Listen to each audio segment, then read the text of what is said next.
tenemos que decir que es muy importante que ganemos las próximas elecciones por España, por la Comunidad Valenciana, por los 4 millones de parados, por el 1 millón de familias sin empleo, porque nos lo merecemos, porque no queremos a Zapatero, tenemos que ganar el próximo 7 de junio las elecciones europeas. Por todos ellos.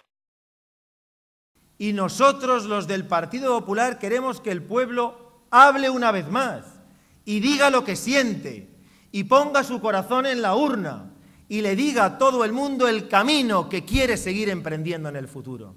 Por eso es tan importante que movilicéis a todos nuestros conciudadanos para que el próximo 7 de junio el corazón de todos esté en las urnas que hablan de futuro, de prosperidad y de confianza.